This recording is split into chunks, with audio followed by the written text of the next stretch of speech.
بسم اللہ الرحمن الرحیم۔ دین و اسلام چینل کے ناظرین، السلام علیکم ورحمۃ اللہ وبرکاتہ۔ صحیح بخاری کی حدیث نمبر 390 ہے، نبی کریم صلی اللہ علیہ وسلم جب نماز پڑھتے تو اپنے بازوں کے درمیان اس قدر کشادگی کر دیتے کہ دونوں بغلوں کی سفیدی ظاہر ہونے لگتی، اور لیث نے یوں کہا کہ مجھ سے جعفر بن ربیع نے اس طرح حدیث بیان کی۔ اسی طرح صحیح بخاری کی حدیث نمبر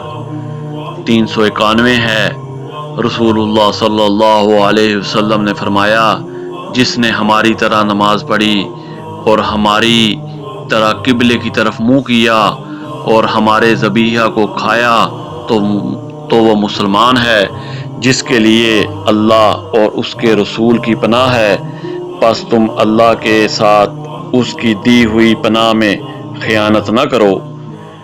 اسی طرح صحیح بخاری کی حدیث نمبر 352 ہے، رسول اللہ صلی اللہ علیہ وسلم نے فرمایا، مجھے حکم دیا گیا ہے کہ میں لوگوں کے ساتھ جنگ کروں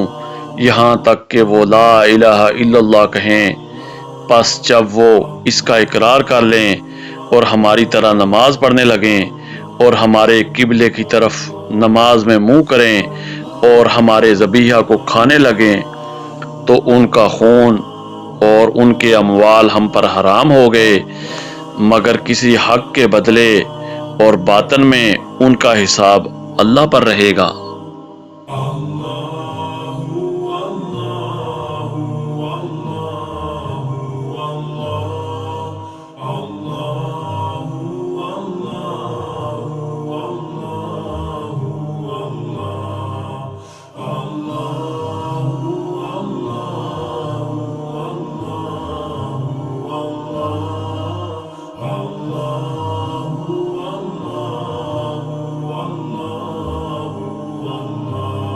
قرآن و حدیث کی تعلیمات کے لیے دین و اسلام چینل کو لائک اور سبسکرائب کریں۔